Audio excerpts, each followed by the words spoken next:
Aloha and welcome back to another episode of the Ohana Packers Edition podcast. The podcast where two dudes plus some tag-alongs cover everything green and gold. I'm Mike and got Iowa Joe over there. And Joe, it's great to be back. Hope you've not missed me too much. Probably not at all, but glad to be back. How you doing, buddy? Well, I thought I was going to have to send out search parties and everything else with as long as it took for you to get back.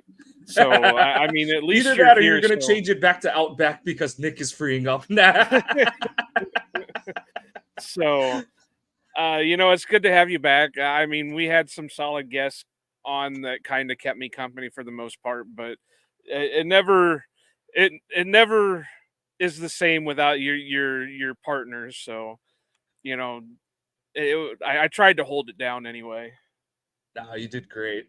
But today we're doing D tackles. This is the final position group of our preview of the 2024 draft class. Now, I want to say, I know there are other positions available, but you can blame me. I miscounted, I misscheduled everything. That we're not going to get to some of them. Like, obviously, we're not going to get to special teams because special teams really whatever. But there's also the quarterback position. We didn't get to the quarterback position. And I think that's about it. We had to mix the wide receivers and the tight ends together, but it is what it is. So bite me. And honestly, we're just all glad that we don't have to do a deep dive into this quarterback class. So Right. that's just honestly a sign of how Although well Jordan Love played. So we're Although taking I it. do think that they'll take a flyer on somebody late just to Yeah, add that I can extra see arm them or whatever. depending on who's kind of down, in that fifth and later round kind of area. They might definitely take a flyer on someone. So it'll be interesting to see.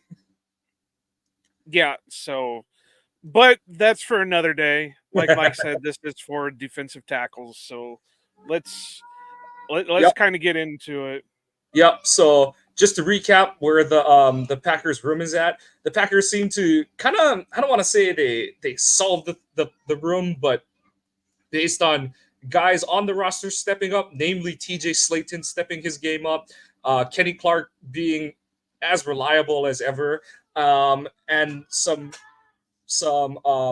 flashes from Carl Brooks, who was a rookie last year. And Devontae Wyatt living up at least to his pass rushing chops.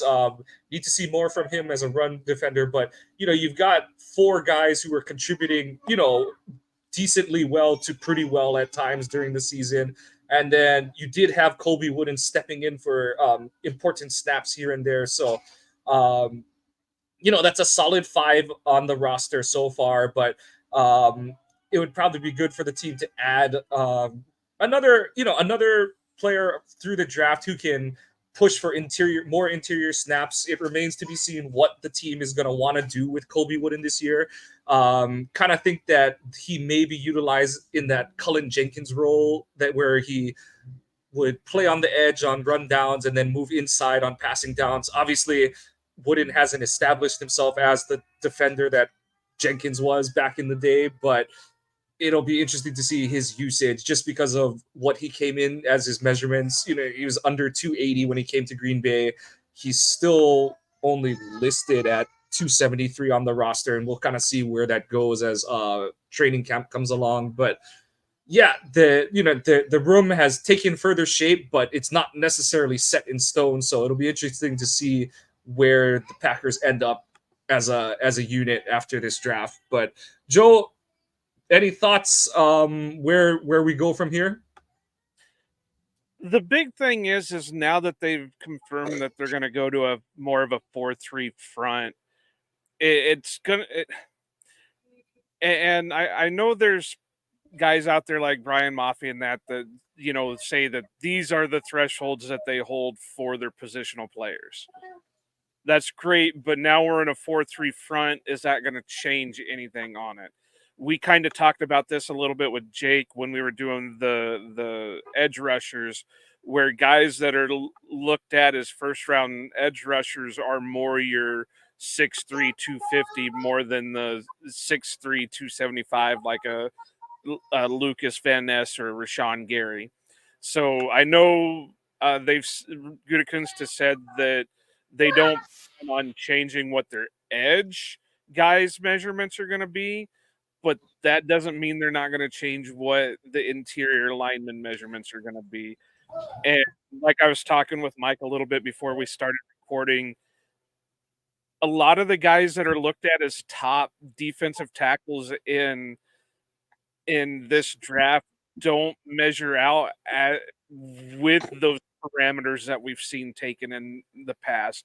So are they going to reach on somebody? Are they going to take somebody that we know is a top level talent? Or, what are they going to do with it?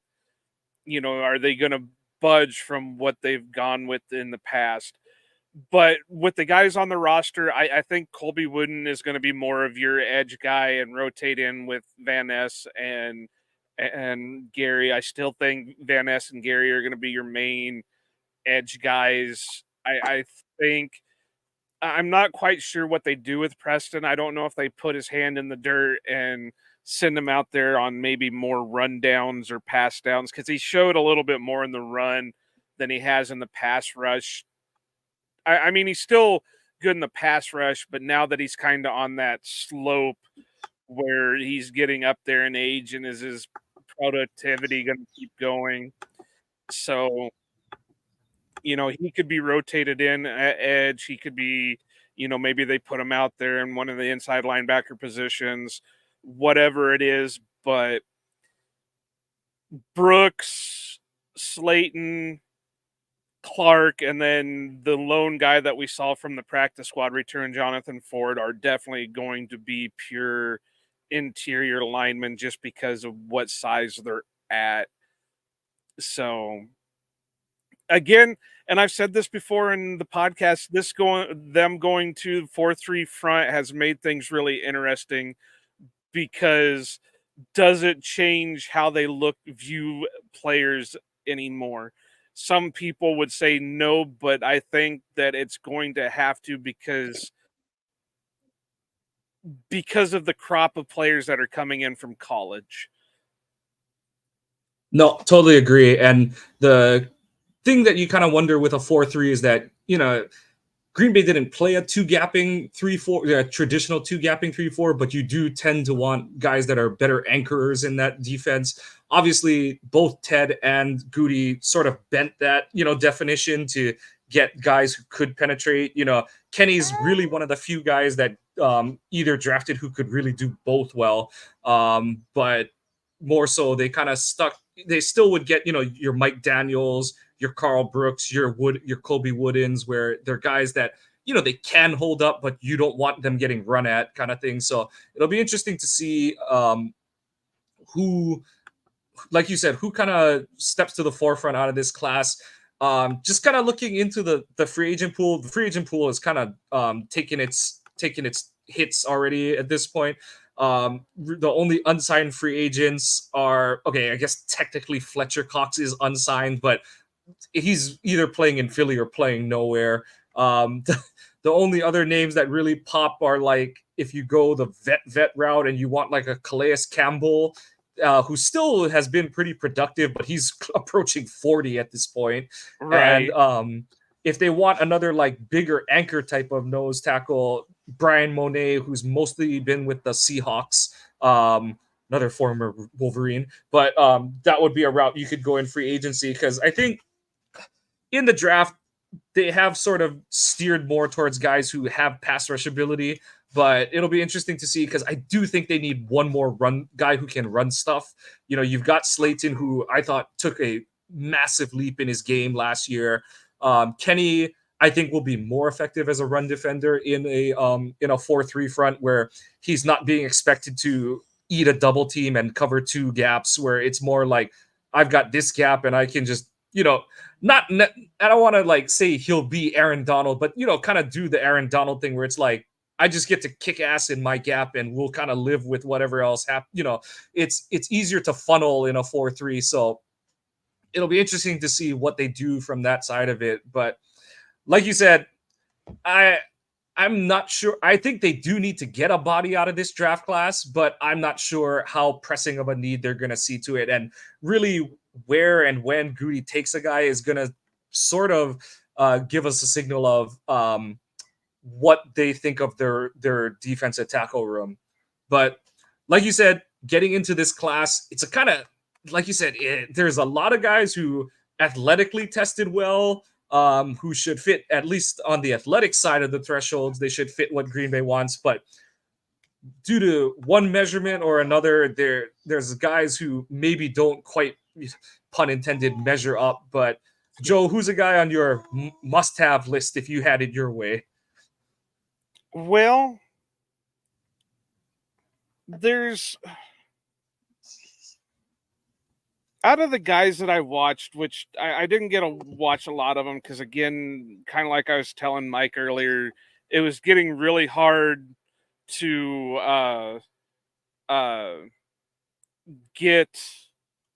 It's been a bad all 22 years. So I've got one, and I wasn't really oversold on a lot of them because, like I said earlier, there's not a lot of them that had the high res and met like certain thresholds with, but the ones that I looked at were only off of the thresholds by like maybe a couple pounds or whatever it is, a couple like a half a second on some numbers or whatever.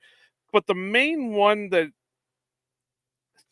I'm going to do this one here because not only is he a guy that I really liked watching, but he's got to be, when it comes to the all-time name drafts in the world, this guy takes it. And I'm going to really screw up the name because it's not, I said he's got to be a Wookiee or something with the type of name that he's got. It's Rook Aurora. That was horrible. Aurora. I'm telling you, that's Wookiee. That's not African. That's not native. That's not Samoan. That's Wookiee. Aurora. But anyway, he's a defensive tackle out of Clemson. Like I said, he's got good size, but I think Mafi sent me what usually the parameters that the Packers do, and they try to keep him around 300 to 315 pounds. Rook weighed in at like 291, so he's only off by like 9 pounds. And he looks like he's got the frame to where he could put more on if need be and not lose anything. He's got a high res. He looked like he had a good feel for the snap. He was quick off the snap. He did have a vicious punch. I did say that he's got a high motor, and the only issues I see that he's got good arm length and good arm usage, but he tends to short arm things, and that causes him to get caught, and then he struggles to disengage when he short arms. But other than that, I really like what I saw out of him. I'm not gonna put like a round grade on him because I don't know. It could be second, it could be third, but whatever it is, it's gonna happen. I think he'd be the perfect guy to kind of rotate in there. I do think his run his run stopping ability is there, but it was hard to see on film because I think they used him more as a pass rusher than they did as a run stopper. But really, I wouldn't be upset if they drafted him. No, he's one of the guys that I had on my eye on. I kind of think that if they're going to add to the room, it's going to be someone who's more in that day two range, just because you want a guy who's going to come in and not necessarily take a roster spot from like Colby or something like that, but you want someone who's definitively going to have a tangible impact on this season, as opposed to someone that you're going to kind of, what they've done with Jonathan Ford, where he's just kind of languished on the practice squad for 2 seasons kind of thing. And that's not to say that you're looking for a definitive instant early impact, but someone that you're like, yeah, we're going to get, a couple hundred snaps out of this kid before the season's over kind of thing. So I think that's Rook is definitely a guy that I've kept my eye on. One of the ones that I had my eye on, and so I've got 2 that I'm going to go over. The second one is, honestly, he's a legit prospect for the Packers, but also it's what I've kind of done with the other position groups that I've been on where I've kind of recapped Michigan prospects. But the first one is Justin Ibogbe. Same thing. I'm just saying it with confidence. Ibogbe from Bama. And so same-ish measurements as Rook, where Ibogbe is a little taller. He's not that much taller, only a half-inch taller. Same in that kind of 295 to 300 range. Slightly shorter arms, but still over the 33-inch that they kind of would hope to push for. And he's more of that. He's a stouter run defender. He was probably the best run defender Bama had against Michigan when they played each other in the Rose Bowl.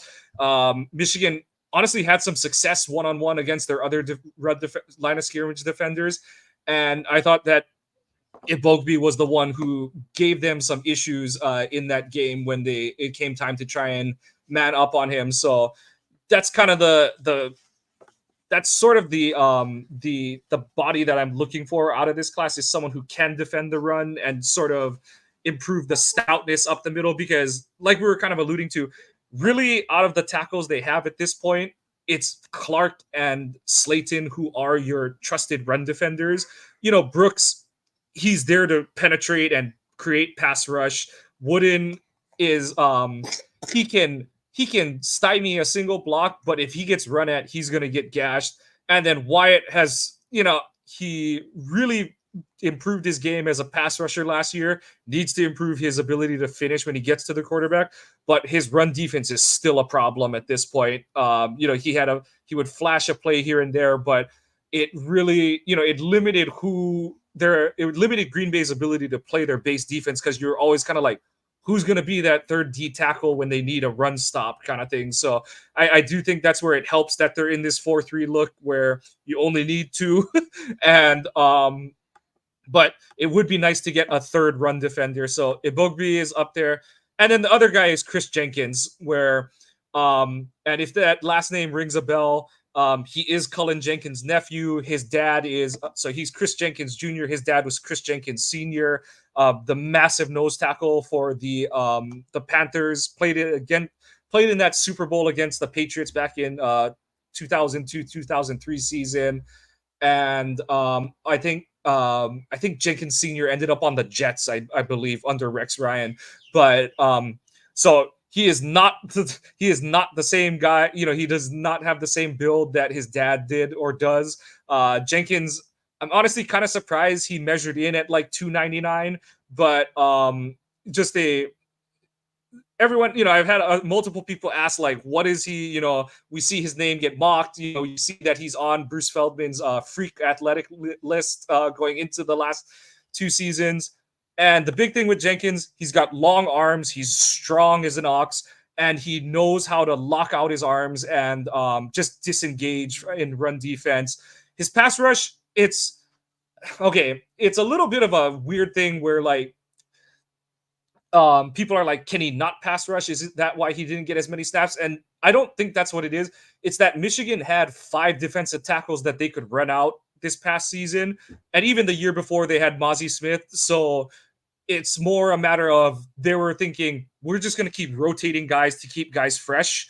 And so, Jenkins, in a more like, a more quote unquote traditional system where your best player gets all the snaps kind of thing, he probably would have twice as many pass rush snaps as he has had the past 2 years. But because of how Michigan operates on defense, they kept his snaps down so that he's fresher for the snaps that he's on the field. But you saw his ability to rip and pull. You saw his ability to just dip and go under offensive guards, and he has the upfield burst to just attack a gap, shoot a gap, and get into the backfield. But he's a guy that I wouldn't be surprised if he's Green Bay's pick at 41 or 58. Just because I do think he could be that kind of instant impact player. I think 25 would be a little rich, but it really is going to depend on how the board falls. But I just think that there's going to be guys at cornerback, safety, or edge that they would prioritize over him, and then you would try and get him in round 2. But he would be a great pickup for the Packers, kind of continue that lineage, that his uncle had when he was on the last Super Bowl roster. Similar player, could play on the edge on rundowns and then move inside, but very similar play style to how his uncle operated. So um, then I've gone from my Homer description. Any thoughts on Logan Lee being a target for the Packers, Joe? And I did do some watching of him. You know, he's another one that's got a high raz, and I think he surprises more people than not because he was kind of quiet overall this year. Where yeah, he had production, but it was, you know, it was not like Superman production. And I'm trying to pull up my numbers here real quick, but he does have a high raz. However, he he's just barely hitting some of the marks for it. So like his weight's at 281, but he's 6'5". You know, is he going to be more of the Lucas Van Ness type than, you know, an interior defensive lineman? I'm not sure. And of course, Iowa plays their guys all over the place. It doesn't matter how big you are. You're either going to be a line or an inside line. Shit, I can't talk. An interior down lineman, or you're going to be an edge rusher, and it doesn't matter which one it is. It's just going to happen on whatever play. So when you look at it, his weight is a little light for what the Packers tend to go with. Whoa.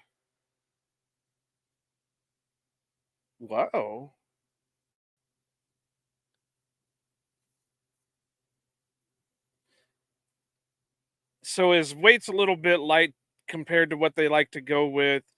His 40-yard dash is kind of borderline. Uh, his his splits are kind of not there so much, but overall, you know, he's tall but light, stays nice and low, has a quick first step, gets a nice push, and he has a nice shoulder dip. I did question his strength a little bit because it was more he would, once he got engaged, it was stationary. Wasn't moving one way or the other, and the lineman moving one way or the other. He did have a good motor, and I said he was not flashy, but he was definitely a hard worker. So, you know, he'd be one of those that you would call a blue collar type player. Uh, so his arm length is just a little bit shy of the 33-inch mark. So I don't think he's going to be a high draft pick. It would really surprise me if he went before like round 3, although the Raz might bump him up a little bit, but I'm not sure. But I'm not going to turn down another Hawkeye on the field. Let him and Van Ness cook. And just from my point of view as a Michigan fan, I thought he was one of the guys that we had trouble with in that Big Ten championship game. The I thought he was giving, Michigan had to shuffle their O line because of the Zach Zinner injury the game before, but I thought that Logan had a pretty solid game. I know he had a sack and a couple other I think he had at least one more tackle for loss in that game, but you saw, like you said, you saw his athleticism play up. And I know his arms are a little shorter, but they're not they're not Dean Lowry short. So Right. it's in that area where it's kind of they might fudge it, in like you said, in a round 4, round 5 area kind of thing. So um we'll see how they approach it, but I do think he's a guy that, if they don't get, like a Jenkins or Ibogbe or Ororo, Yeah, see, it's not easy. it's one of those where it's like, how many syllables are in his name? It's a Wookiee name, and you've got to be able to speak Wookiee to be able to say the damn thing.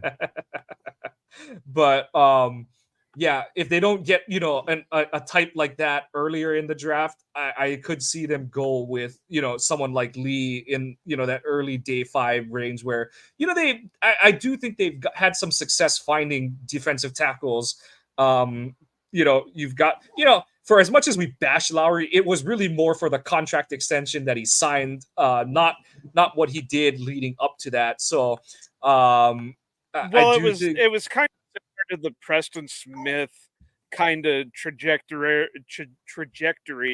where one year he'd look like he was unstoppable, and then the next year he would completely disappear, and then the next year he looked like he was good, and then it was just that up and down thing.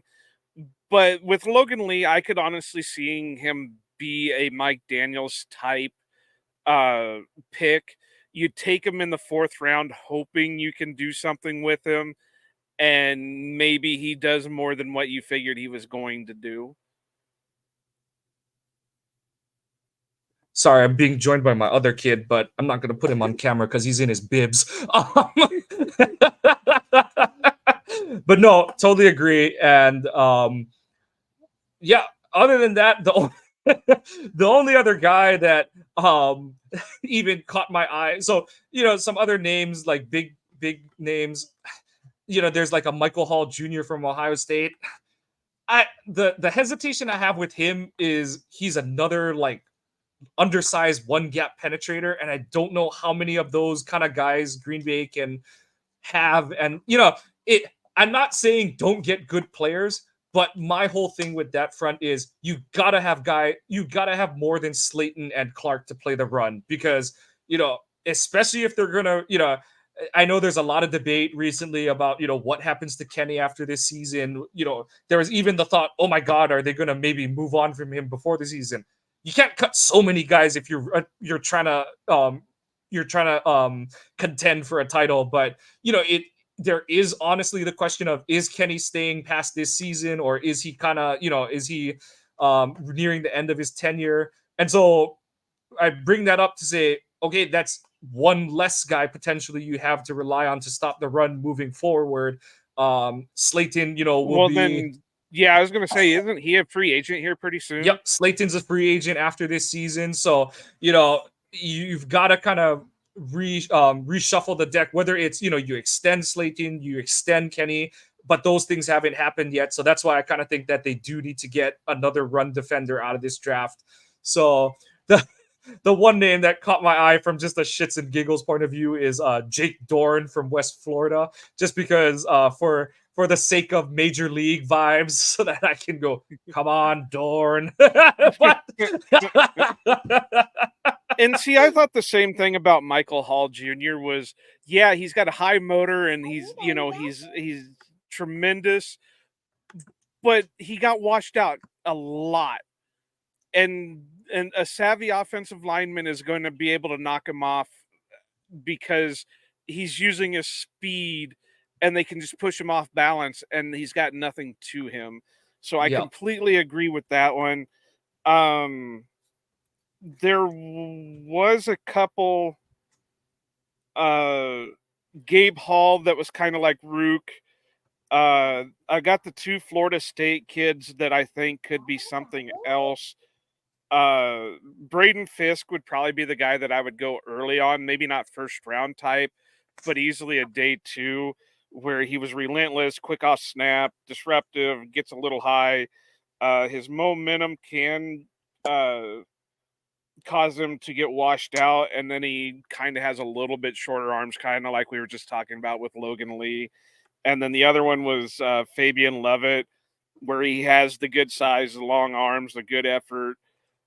He gets off the snap good. And this is another one, kind of like I think I said about Rook, where he's got the long arms, but he tends to, short arm everything. And that's when he gets caught up by the offensive lineman, as he short arms it. If he can extend out his arms and keep that offensive lineman away from him, he's going to be a better playmaker. And then the only other one I got is Leonard Taylor, and I really was not very keen on Leonard Taylor. Yeah. So, there's not much I want to talk about on him, but yeah, the only one that I'll touch on too, just because the Texas finally made the playoff, and there was a lot made of their defensive tackle group. So they have Byron Murphy and blanking on it's Ford. Sweat. Oh, Oh, Sweat. Yeah. Sweat. Ford is the linebacker. But Yeah. so of the two, okay, both are both are kind of odd fits for the Packers for different reasons. If they picked one of them, I think they would pick Murphy over Sweat because they just, you know, they just don't pick massive defensive tackles. They prefer guys with some amount of athleticism, and Slayton and two of the big guys, the two big guys who've made rosters, BJ Raji and TJ Slayton, they're guys that you can see their like ability to kind of play quick on their feet, even though their testing doesn't really show it. That's where Jonathan Ford was a weird pick because he is just like a heavy-footed guy who doesn't really move laterally well. But Sweat is huge, but he's not like what's his face? Jordan Davis from Georgia. He doesn't move like Jordan Davis does. I know, and he doesn't. He did not test well, and he's got a big strike against him because he got picked up for DWI. So yeah, and then the ding on Murphy is mainly his height. He's 6'1.5", and okay, so this is one of those where maybe the parameter is a little different because we keep banging that tree where it's like, is it different because we're in a 4-3? Is it different because we're in a 4-3? So in a 3-4, you want taller defensive tackles because, taller guys, you're able to, because you're two gapping more, you're able to you lock out your arms, keep the tackle at bay. And with the extra height, you can almost look around the offensive lineman that's blocking you. In a 4-3, because you're attacking that one gap, height isn't as big of an issue. It's more your technique, your ability to lock out your arms and stuff like, to hand fight, keep the offensive lineman from locking in on you. So Murphy has the athleticism. He has enough arm length. I think that they'd look at the things he does really well. He anchors well against the run, and he has that upfield rush ability. So of the two, I think Murphy would be in Green Bay's wheelhouse, but I think he'll probably get picked before they're willing to kind of, I don't want to say overlook because I don't know how they really feel about the height, but I feel like someone may take him end of round 1, early round 2 before Green Bay is willing to like look in his direction. So that's kind of where I think they'll stand on those two Texas guys. But I was trying to look real quick because yeah, it looks like his stuff is very close to what Mike Daniels was. Measurement wise, yeah. Yeah. And then Mike just didn't have any testing because he had the shoulder or whatever coming, because I don't think he injuries. Yeah.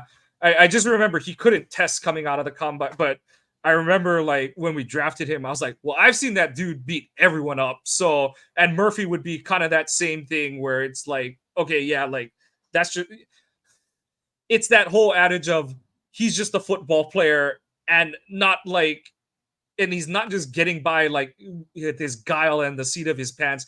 The dude has the requisite like tool bag and athleticism to be a great football player.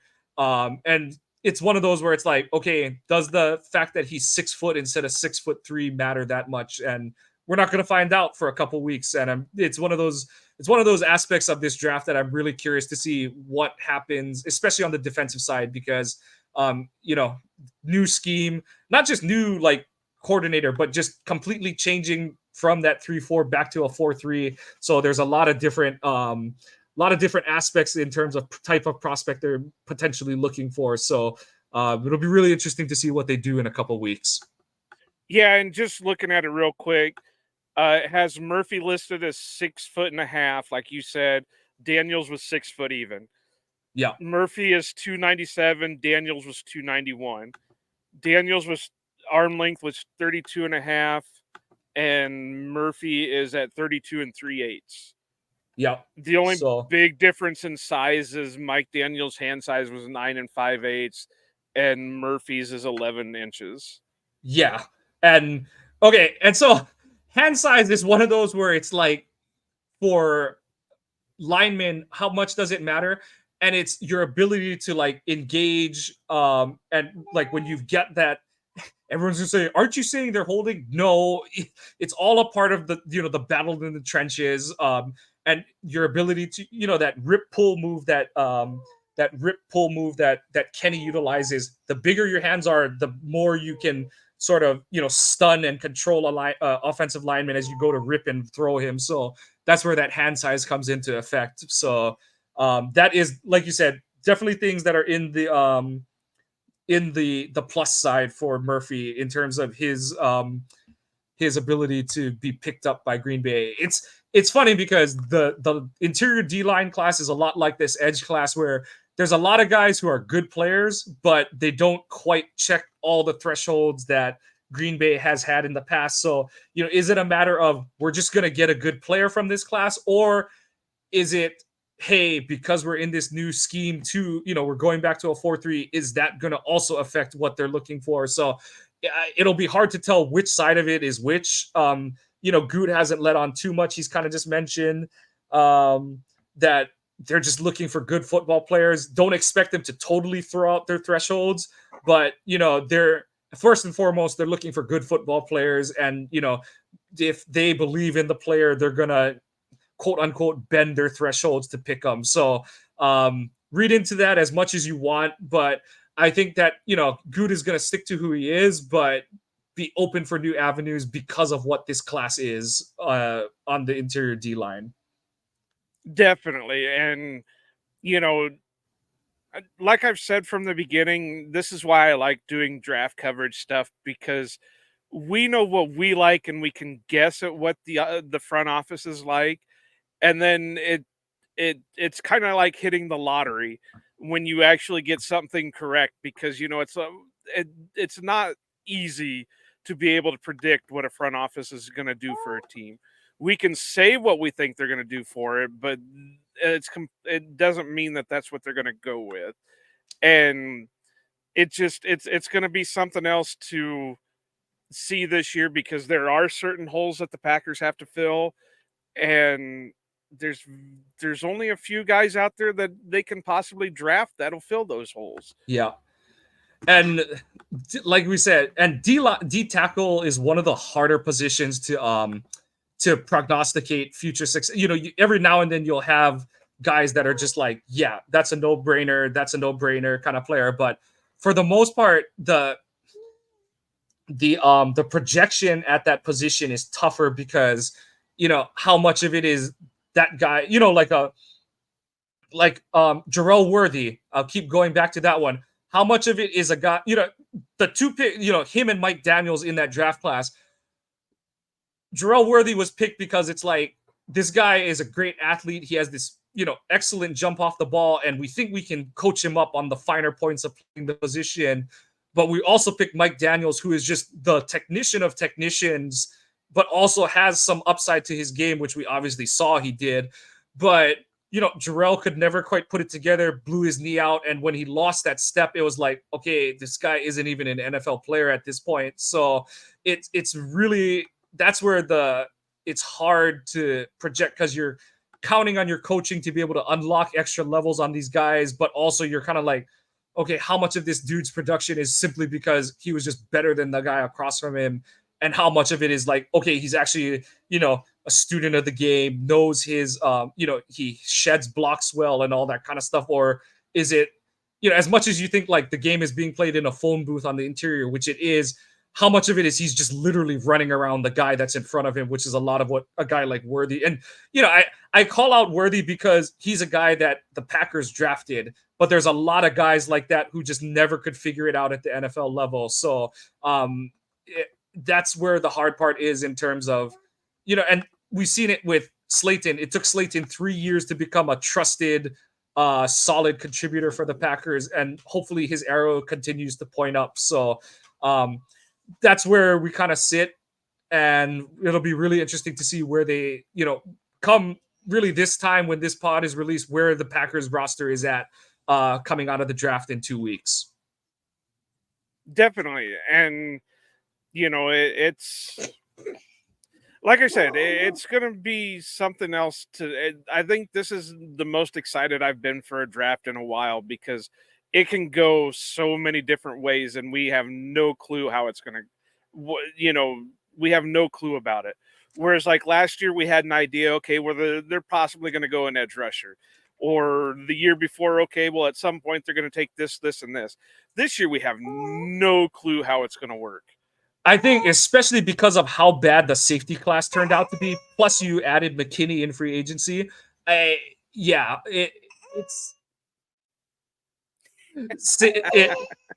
We're hitting